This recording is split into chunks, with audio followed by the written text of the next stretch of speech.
Hello friends, कैसे हैं आप लोग। आई होप आप सब लोग ठीक होंगे। अपने प्रिपरेशन के लिए कुछ ना कुछ सोच रखा होगा। यदि अभी तक अपने सोच नहीं रखा, क्या करना चाहिए, कैसे अपने स्टडी को आगे बढ़ाना चाहिए जिससे जनरल स्टडीज़ के पेपर ही क्यों ना हो, साथ में मैथ्स और रीजनिंग का ही पेपर में, सभी पेपर में मैक्सिमम से मैक्सिमम आउटकम ले सके, यानी ज़्यादा से ज़्यादा स्कोर आप कर सके। कैसे कर सकते हैं ये हम लोग इस वीडियो में जानने वाले हैं। और ये जितना भी जो भी स्टडी आपका स्ट्रेटजी होने वाली, सारा सेल्फ स्टडी बेस है। कोई क्लासेस की ज़रूरत नहीं है।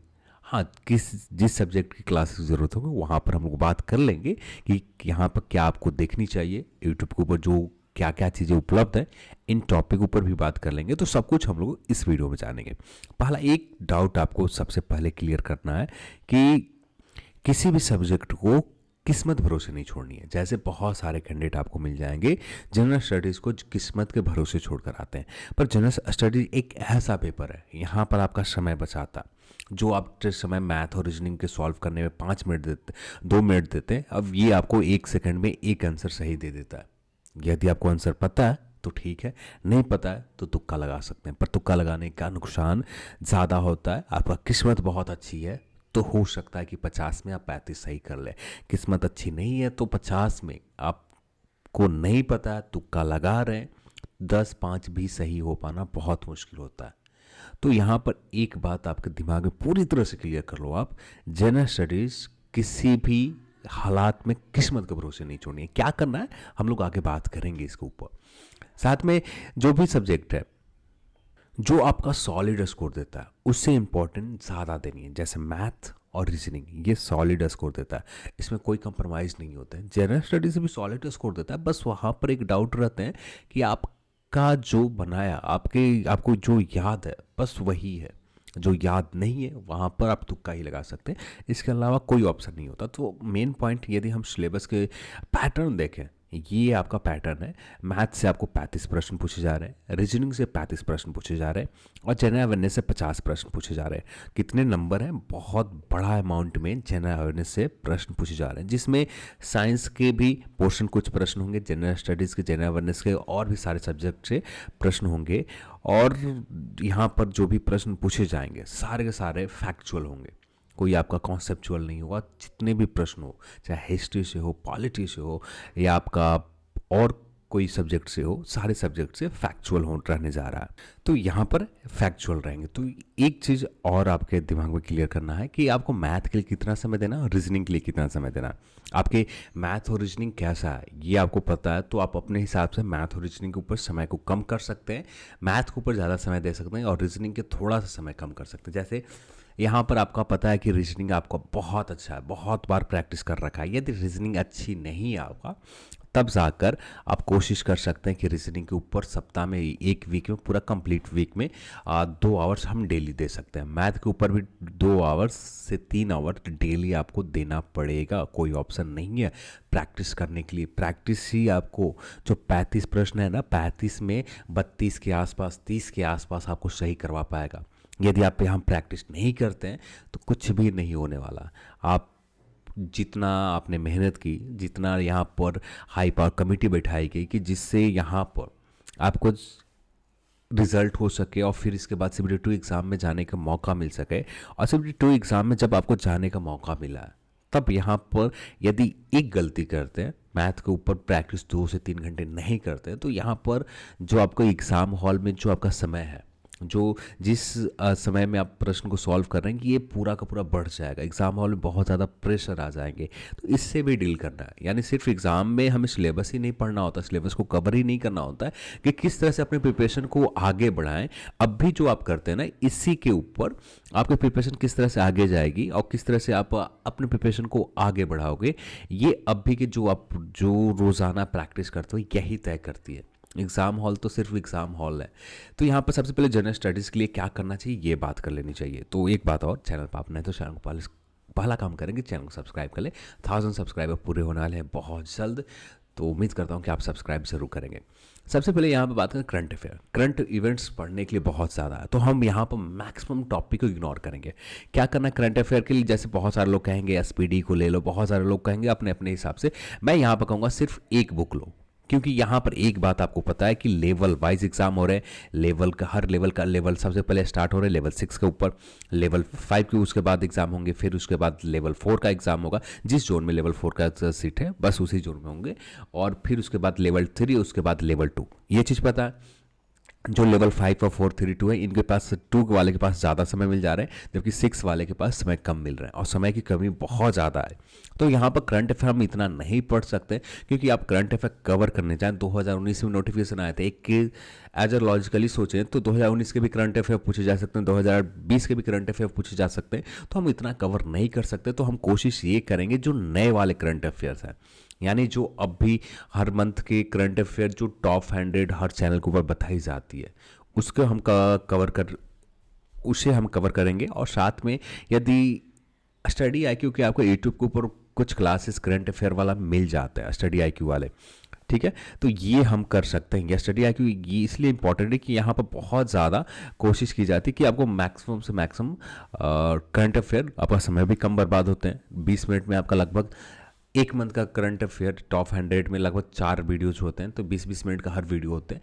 आपको 1 से 1.5 घंटे में सारे वीडियोस कंप्लीट हो जाएंगे। तो ये मंथली करंट अफेयर के ऊपर फोकस करें, या बुक के ऊपर बात करें तो एडुटेरिया का करंट अफेयर वार्षिकांक जो आती है, सिर्फ ईयरली बुक जो आती है, सिर्फ उससे कोशिश करना है कि 3 से 4 बार आप रीडिंग दे दें, इससे ज़्यादा कुछ नहीं करना। 3 से 4 बार हर सेक्शन को आप रीडिंग दे देते हैं, लास्ट वाला जो पेजेस में कुछ क्वेश्चन दिया एमसीक्यूज रहते हैं उसे प्रैक्टिस कर लेते हैं, इतना सफिशिएंट है। इतना से ज़्यादा करने की ज़रूरत नहीं पड़ेगी आपको करंट अफेयर में। तो बस आपकी स्ट्रेटजी सही से होगा ना, तो आप यहाँ पर ज़्यादा अच्छे स्कोर कर पाओगे। जनरल स्टडीज़ के पेपर में 2, 3, 4 इतना ही प्रश्न रहने वाला है करंट अफेयर से, इससे ज़्यादा नहीं रहेंगे। तो इतना आप कर सकते हो, इतना मुश्किल काम नहीं है। बस इसलिए मैं आप सभी को ये बता रहा हूँ कि जितना शॉर्ट हो, जितना कम से कम पढ़ें, जिससे ज़्यादा से ज़्यादा आउटकम निकाल सके। तो यहाँ पर हमें कम पढ़ने की ज़रूरत है, ना कि ज़्यादा पढ़ने की ज़रूरत है। तो यहाँ पर करंट अफेयर के लिए सिर्फ 2, एक आप बुक के रेफरेंस लेना चाहें तो एडुटेरिया का करंट अफेयर बुक ले सकते हैं। दोनों वर्जन आपको हिंदी वेरिएंट और इंग्लिश वेरिएंट दोनों में मिल जाएगा, अपडेटेड भी मिल जाएंगे, शायद कुछ ही दिनों में आने वाले, मैंने सुना था ऐसा, तो कुछ ही दिनों में आने वाले, वो उससे कर सकते हैं, या स्टडी आईक्यू के करंट अफेयर कर सकते हैं। 2 ऑप्शन है, दोनों बेस्ट ऑप्शन है। अब रही बात बाकी और सब्जेक्ट के ऊपर, गेम और स्पोर्ट्स से भी आपके प्रश्न आपको कवर हो जाएंगे करंट अफेयर पढ़ते ही, तो यहाँ पर इसके लिए तो कुछ करना नहीं होगा। आर्ट एंड कल्चर ये बहुत इंपॉर्टेंट है। आर्ट एंड कल्चर से सिर्फ हमें उतना ही देना है जो इंडिया के धरोहर हैं, ठीक है, जो आप यूनेस्को के वर्ल्ड हेरिटेज में आते हैं, उनके बारे में बेसिक जानकारी आप ले लो, ज़्यादा डेप्थ में नहीं जानी है, बस इतनी जानकारी ले ली, किसने बनवाया था, कब बने थे, और कब यूनेस्को में शामिल किए गए थे, बस इतना जानकारी आप लेकर चले जाते हो। यहाँ यानी आप कोशिश आपको यहाँ पर आर्ट एंड कल्चर में पढ़ने के लिए तो कम से कम पूरे कंप्लीट 6 मंथ का सिलेबस है, पर इतना हम 6 मंथ कवर नहीं कर सका। 6 मंथ उनके लिए जो यूपीएससी के एग्जाम दे रहे हैं, पर हमें क्या देना है, एनटीपीसी एग्जाम देना है। तो इसके सिर्फ ब्रीफ इन्फॉर्मेशन हमें चाहिए, तो ब्रीफ इन्फॉर्मेशन आप गूगल करके ले सकते हो, ठीक है। फिर उसके बाद जो इंडिया मेडिवल हिस्ट्री में जितने भी शासक हुए, चाहे मुगल काल में हो और थोड़े बहुत दिल्ली सल्तनत में हो, इनके समय के कुछ इनके आर्किटेक्चर है, इनके ऊपर आपको ध्यान देना, किसने बनवाया, कब बनवाया, जैसे कब बनवाया, किसी चीज़ को किसी शासक ने मरम्मत करवाया तो उसके ऊपर आपको ध्यान देनी, किसने करवाया, कब करवाया।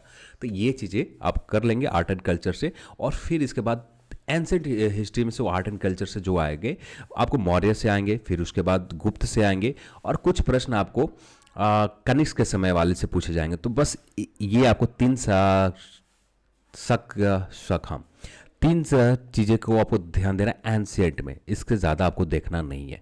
तो यानी मुश्किल से आप यदि इसे कवर करना चाहें तो 2 से 3 दिन में आपको कंप्लीट कवर हो जाएगा। रोज़ आप 2 घंटे जनरल स्टडीज़ के ऊपर देते हैं, करंट अफेयर के ऊपर 2 घंटे दे रहे हैं, तो आपके एग्जाम आते आते बहुत ज़्यादा कवर हो जाएंगे। अब बात करते हैं इंडियन लिटरेचर। इंडियन लिटरेचर के लिए क्या करना है, तो यहाँ पर कोई भी आप बुक लेते हैं, या कोई भी बुक आप देख रखा, वहाँ पर आप एक पीछे जो पेज में इंडियन लिटरेचर के कुछ नाम्स होते हैं, उनके लेखक के किसने उस ग्रंथ को लिखा है, ये होते हैं, बस इतना ही याद करना है। तो यहाँ पर मेडिवल हिस्ट्री में कुछ आ जाएंगे, कुछ आपको मिल जाएंगे एंसेंट हिस्ट्री में, और कुछ मिल जाएंगे आपको इसमें मॉडर्न हिस्ट्री में कुछ लेखक आपको मिल जाएंगे, राइटर मिल जाएंगे जिनको आपको याद करना है। और यहाँ पर ये कोशिश करना है कि इसे याद करते समय डेली का टारगेट रखिए, 20 याद करना है, ज़्यादा नहीं, क्योंकि आप इस पर ज़्यादा समय देने लगेंगे तो आप कंप्लीट पूरे महीने भी समय दे दें तो याद कर पाना बहुत मुश्किल होता है, कॉम्प्लिकेटेड होता है। यानी डेली हम 20 राइटर की याद कर, 20 लिटरेचर के नाम याद कर रहे हैं कि इन्होंने लिखा था, तो इसके बारे में क्या, किस सब्जेक्ट के टॉपिक ऊपर उस लिटरेचर है, ये सारे चीज़ कवर हो जाएंगे। तो यहाँ पर हमें इस तरीके से ध्यान देना है, नहीं कि आप इंडियन लिटरेचर का आज टॉपिक रखा तो इंडियन लिटरेचर का सारे टॉपिक आज ही कवर कर देनी है, ऐसा नहीं। एंशिएंट को कम से कम 3 पार्ट में डिवाइड कर दें। ज़्यादा आप सोचते हैं कि 1 घंटा डेली दे रहे हैं तो 1 ही घंटा दें, पर 3 पार्ट में डिवाइड कर दें, जिससे आपको मैक्सिमम आउटकम निकल सके। यदि मैक्सिमम आउटकम नहीं निकलता है तो कोई मतलब नहीं रह जाता, कोई रेलेवेंट नहीं रह जाता आप कितना मेहनत इस सब्जेक्ट के ऊपर किया है। आपको एग्ज़ाम हॉल में इसका स्कोर 0 ही आएगा, क्योंकि आप एग्ज़ाम हॉल में कन्फ्यूज ही करेंगे। तो यहाँ पर हमें कन्फ्यूजन से बचना है, जिसके लिए आप डेली छोटे छोटे टारगेट रखते हैं और छोटे छोटे टारगेट को पूरा करते हैं। अगले दिन उस टॉपिक, जिस टॉपिक जो छोटे टारगेट रखा था उसे एक बार फिर से रिवीजन कर लेते हैं, आपको पता भी नहीं चलेगा, पूरा इंडियन लिटरेचर बहुत कम समय में आप याद कर जाएंगे। तो यहाँ पर इस तरीके से इंडियन लिटरेचर से आपको 2 प्रश्न तो मान के चलना, 2 प्रश्न आपको रहेगा ही रहेगा, 2 से 3 प्रश्न इंडियन लिटरेचर से रहेंगे। तो एक बहुत इंपॉर्टेंट सेक्शन है। फिर इसके बाद मोमेंट्स, इसका जैसे आप आर्ट एंड कल्चर करेंगे तो उसी से आपको क्लियर हो जाएगा। प्लेस ऑफ इंडिया, ये भी आप लुसेंट के जो लास्ट सेक्शन है वहाँ से करेंगे कवर, तो ये भी हो जाएगा। पर इसके लिए भी शॉर्ट छोटे छोटे तरीके अपनाएं। वैसे most of the Indian place के बारे में आप जानते ही होंगे, बस कुछ नया होगा, बस उसे याद करना होगा। साइंस एंड लाइफ साइंस, यहाँ से जनरल साइंस से प्रश्न पूछ जाएंगे, तो जनरल साइंस आपने पहले से पढ़ रखा होगा और जो आप कर रहे हैं वही करें। बस मैं यहाँ पर आपको सजेस्ट करना चाहूँगा MCQs को प्रैक्टिस करना। बहुत सारे लोग सजेस्ट कर यहाँ पर करेंगे कि आपको लुसेंट पढ़ने लगें या कुछ पढ़ने लगे, पर लुसेंट पढ़ना ज़्यादा बेटर नहीं है। सबसे ज़्यादा बेटर है आपको साइंस के, जनरल साइंस के और लाइफ साइंस के, इसके MCQs पर प्रैक्टिस करना। आप यूट्यूब के ऊपर सर्च करेंगे तो इतनी अच्छे अच्छे क्लासेस MCQs को लेकर है, जहाँ पर आपको कुछ जानकारी भी दे दी जाती है, जिससे आपको समय की पता भी नहीं चलता, आप पूरा लुसेंट रिवीजन कर जाते हैं। हाँ, कुछ सब्जेक्ट होगा जिसे हमें लुसेंट की मदद लेनी होगी, कुछ सब्जेक्ट होंगे किसी लेक्चर की मदद लेने होंगे, तो उस सब्जेक्ट के लिए, उस टॉपिक के लिए हम ले सकते हैं। पर मोस्ट ऑफ द साइंस के लिए, हर सब्जेक्ट के लिए हम ये करेंगे। जैसे लाइट के लिए करना है तो लाइट के हमें ज़रूरत उतना ही है जितनी एग्जाम हॉल में थोड़े बहुत आपको न्यूमेरिकल प्रैक्टिस करनी है, तो न्यूमेरिकल हम बुक से प्रैक्टिस कर लेंगे। पर यहाँ पर जो इसके MCQs प्रैक्टिस करना है, ये हमें यूट्यूब से बहुत ज़्यादा आसानी से प्रैक्टिस हो जाएंगे। तो कुछ सब्जेक्ट का अपने हिसाब से देखें कि हाँ, इस सब्जेक्ट के ऊपर हमें बुक या लेक्चर देखनी चाहिए, उसके बाद ही देखें। यदि नहीं देखनी चाहिए तो आप कोशिश करें कि इग्नोर करें, क्योंकि आप रिविज़न के चक्कर में अपना समय बर्बाद कर रहे हैं। तो रिवीजन हमें उसी सब्जेक्ट के ऊपर ज़्यादा ध्यान देनी है जो आपका वीक है, यानी सबसे ज़्यादा कमजोर सब्जेक्ट है, उसी सब्जेक्ट के ऊपर। फिर इसके बाद बात करें हिस्ट्री ऑफ इंडिया, तो history of India of freedom of struggle, यानी यहाँ पर यह कोशिश करना है कि कांग्रेस 1885 से लेकर 1947 तक आपको कंप्लीट देखना है। और यहाँ पर ये कोशिश और करना है, यहाँ पर जब भी आप ये देखने जाएं तो एक कुछ रफ नोट तैयार करें, ठीक है। रफ नोट से आपका ये होगा कि आपको जो चीज़ें याद नहीं है उन रफ नोट में आप लिख दें, और बाकी चीज़ें तो याद होंगे। उतना मुश्किल काम नहीं है, क्योंकि बहुत सारे ऐसे चीज़ें हैं जो लोग इंटरेस्टेड रहते हैं कि हाँ, इस सब्जेक्ट के बारे में देखना है मुझे, तो ये बहुत सारी चीज़ें याद होंगे। बस यहाँ पर स्टैटिक टाइप के जो जिक्के आ जाते हैं, जो डेट हो जाते हैं, ये याद नहीं होता।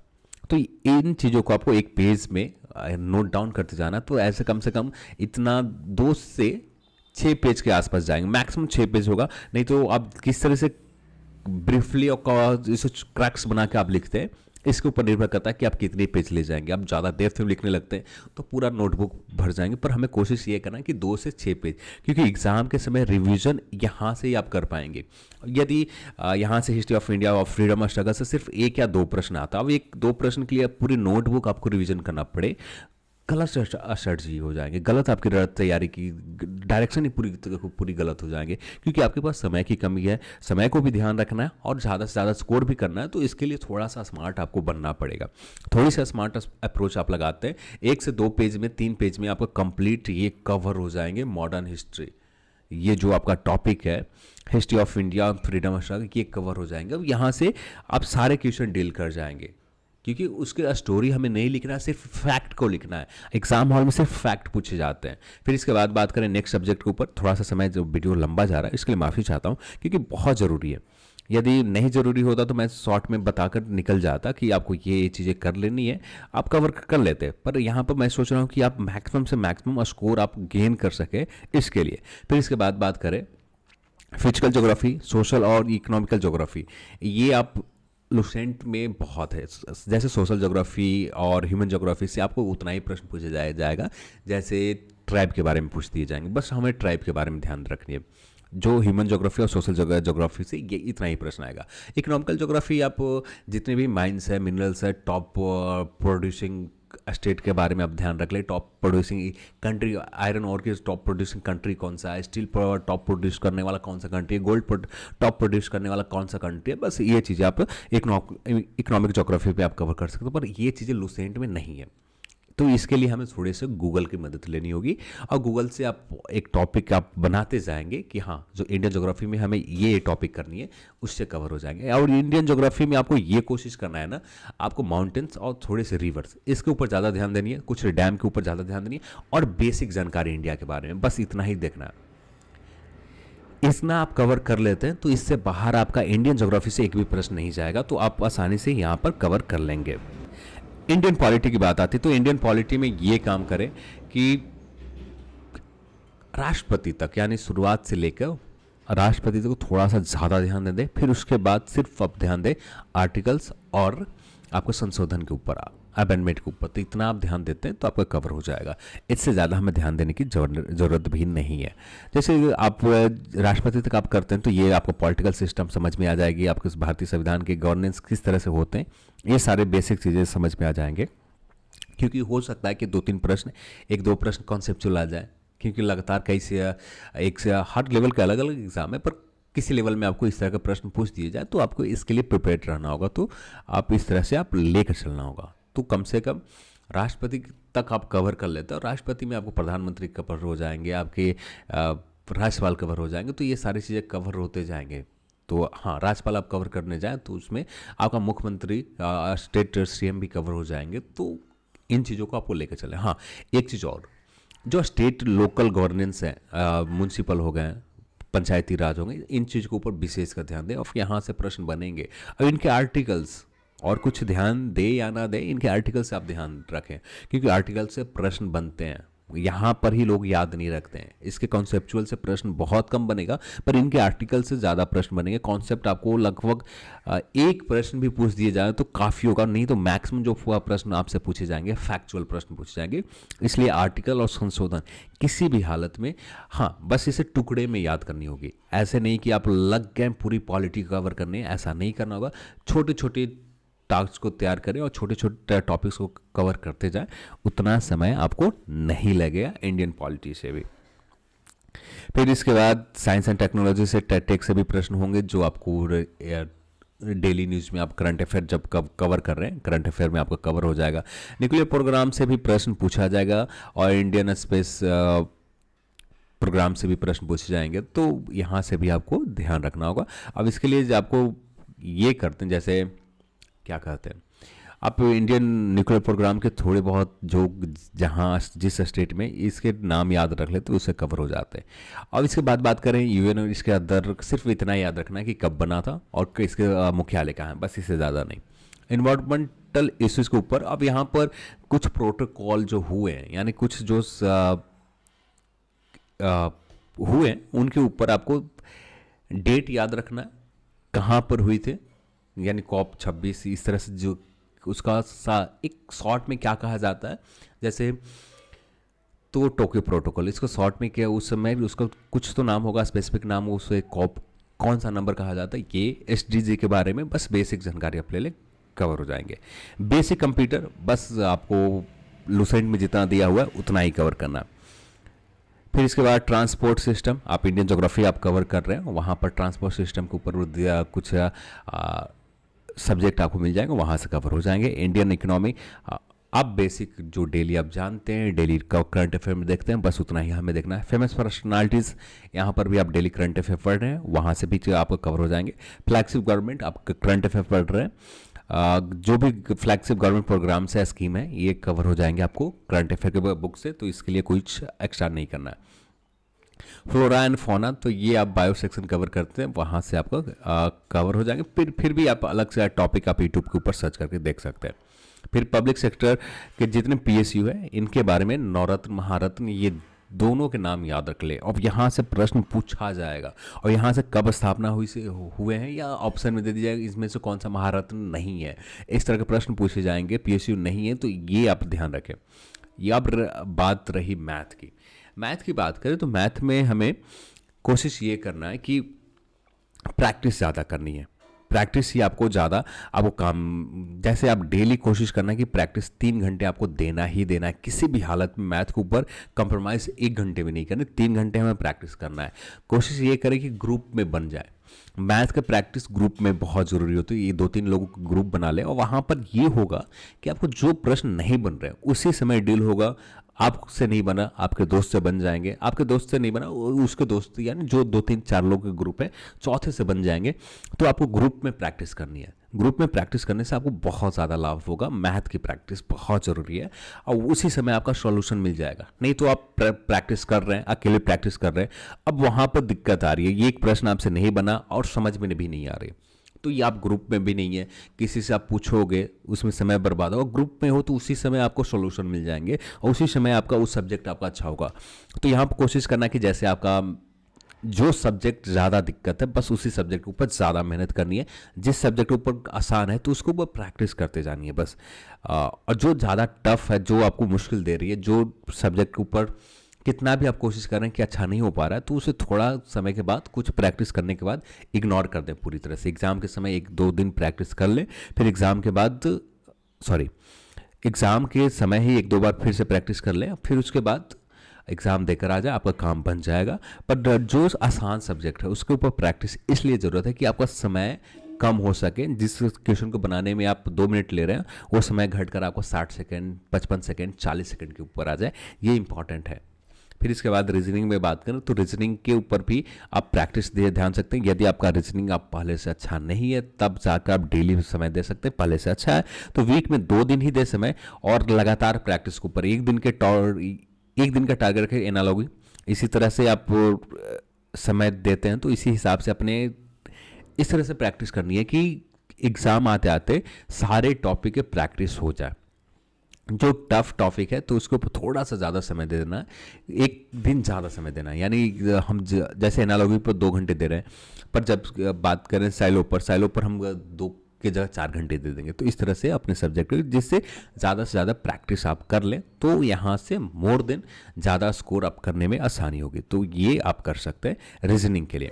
अब इनके क्लासेस के ऊपर बात कर लेते हैं। तो रीजनिंग की क्लासेस यूट्यूब के ऊपर इतना है कि आप यूट्यूब काफ़ी है, सफिशिएंट है, बस हमें ट्रस्ट करने की ज़रूरत है। और सभी के साथ ट्रस्ट इशू होता है, एक भी नहीं है, हम हो, आप हो, कोई भी हो, सबको विश्वास ये होता है कि यूट्यूब पर जो क्लासेस है इससे कवर नहीं होगा। पर आप अब भी कोई बैच खरीदते हो, उसका आउटकम क्या निकल कर आएगा? मेरे हिसाब से 0 निकल कर आएंगे, क्योंकि सारा समय आप उस बैच के ऊपर दे देंगे। वहाँ पर वो जो बैच जो बनाने वाले होंगे, वो बैच ये नहीं सोचकर बनाएंगे कि आपको किस तरह से आपको अपना समय मैनेज करना है। वो सिर्फ अपना सिलेबस को कवर करने के लिए, अपने टारगेट को पूरा करने के लिए सिर्फ आपका समय बर्बाद करेंगे। तो यहाँ पर आप अपने हिसाब से आप सेल्फ स्टडी के हिसाब से आप पढ़ोगे तो आपको मुश्किल नहीं होगा सारे सिलेबस को कवर करने में। और रही बात, आप बैच खरीदते हो, पॉलिटी के लिए अलग समय होंगे, इकोनॉमिक्स के लिए अलग समय होंगे, और ज़रूरत नहीं है हमें इकोनॉमिक्स के ऊपर उतना समय देना। हमें बेसिक जानकारी से इकोनॉमिक्स में सारे प्रश्न डील हो जा रहे हैं, पॉलिटी में बेसिक जानकारी से हमें सारे प्रश्न डील हो जा रहे हैं, तो हमें डेप्थ में पढ़ने की क्या ज़रूरत है? कोई ज़रूरत नहीं है।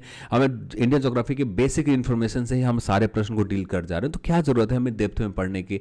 हम यूपीएससी एग्जाम नहीं दे रहे, हम किसी स्टेट पीसी के एग्जाम नहीं दे रहे, हम सिर्फ एनटीपीसी एग्जाम दे रहे हैं। ये 1 डे एग्जाम है, तो हमें बस उतना ही ध्यान देना है जितनी हमें ज़रूरत है, जिससे हम ज़्यादा से ज़्यादा आउटकम निकाल सकें। तो यहाँ पर हमें रीजनिंग के ऊपर आपको ये एक भरोसा रखना होगा, रीजनिंग के ऊपर सारे जितने भी आपके टॉपिक है, सारे टॉपिक के क्लासेस उपलब्ध है। अपने टॉपिक को उठाएं और उसी क्लासेस से आप प्रैक्टिस करें। यदि पहले से कवर है तो ठीक है, आपको प्रैक्टिस करने के लिए सिर्फ आपको बुक उठानी है। यदि पहले से कवर नहीं है, तब जाकर आप यूट्यूब पर सहारा ले सकते हैं। और यहाँ पर कोशिश रीजनिंग की प्रैक्टिस करने वाले कैंडिडेट जितने भी हैं, यहाँ पर नए क्वेश्चन को प्रैक्टिस करना कोशिश करें। पुराने क्वेश्चन जो है पुराने हो चुके हैं, पर नए क्वेश्चन जो नए बेस के ऊपर लगातार प्रश्न पूछे जा रहे हैं उस करंट अफेयर रीजनिंग के प्रैक्टिस ज़्यादा से ज़्यादा करें। एनटीपीसी के जितने भी अभी तक एग्जाम हुए सारे रीजनिंग के जितने भी क्वेश्चन के कलेक्शन जहाँ से मिल जाता है उस रीजनिंग आप सॉल्व करें। मैथ में भी ठीक वैसे ही करें। मैथ के ऊपर भी यूट्यूब के ऊपर इतनी क्लासेस उपलब्ध है कि आपको यूट्यूब से ही कवर हो जाएगा। जरूरत नहीं है कोई बैचेज लेने के लिए, जरूरत नहीं है किसी क्लासेस के ऊपर बैठ कर पूरे दिन समय बर्बाद करने के लिए, क्योंकि आप किसी भी बैच को देते हो तो पूरा दिन आपको समय लेके चला जाता है। 8 से 9 घंटे डेली, 1 घंटे के हर सब्जेक्ट के अलग क्लासेस होते हैं। अब ये ऐसा करना बहुत गलत हो। लोगों के लिए लगता है कि हाँ बैच ले लिया तो सब कुछ हो गया। नहीं, कुछ नहीं होता। सारा का सारा का सेल्फ स्टडी ही बताता है। आप कितना भी बैच ले लो कभी भी कुछ नहीं कर पाओगे, क्योंकि आप सेल्फ स्टडी के ऊपर समय ही नहीं दे पाओगे, क्योंकि 7 से 8 घंटे आपको क्लासेस में ही चले जाएंगे। हर सब्जेक्ट के अलग अलग क्लासेस होते हैं जो कर पाना बहुत टफ होता है। तो इसलिए मैं ये कर रहा हूं कि आप सेल्फ स्टडी के ऊपर फोकस करो, क्योंकि आपके पास समय नहीं है, बैचेज लेने की जरूरत नहीं है। आप सेल्फ स्टडी के ऊपर इतना ही सफिशिएंट क्लासेस है, इतना इनफ क्लासेस यूट्यूब के ऊपर मिल जाएंगे तो अब काफ़ी है। इतना हमें ज़्यादा डेप्थ में जाने की ज़रूरत नहीं है। और ज़्यादा से ज़्यादा आप जितना बुक के ऊपर पेन पेपर से ज़्यादा प्रैक्टिस करते हो वो ज़्यादा आपको रेलिवेंट होता है। आप यूट्यूब के ऊपर क्लासेस देखकर क्वेश्चन देखते हाँ भाई ये तो ऐसे बना दिया, कॉपी पेन के आपने यूज़ कुछ नहीं किया, सामने वाला ने यूज़ किया, आपका काम कुछ नहीं आने वाला। दिमाग में बस उतना ही समय के लिए रहेगा जब तक आप वीडियोज़ देख रहे हैं। 2 दिन के बाद वो दिमाग से उतर जाएंगे। तो कोशिश आपको इस तरह से करना है कि आपको खुद भी मेहनत करनी है, ना कि सामने वाला ही मेहनत कर रहा है। क्लासेस जो क्लासेस ली गई है सिर्फ वे लोग ही मेहनत करें, ऐसा नहीं करना। तो आप इससे मोर देन आप जो आपका प्रश्न 120 है, 120 में से 100 के आसपास आप आसानी से पहुंच जाओगे। मैं चैलेंज के साथ कह सकता हूं कि यदि इस तरीके से आप पढ़ते हो तो 100 के आसपास आप आसानी से चले जाओगे। इतना मुश्किल काम नहीं है एनटीपीसी में आपको 120 स्कोर कर पाना, 100 के आसपास स्कोर कर पाना। 120 तो बहुत टफ काम है, उतना कोई भी नहीं कर पाएगा।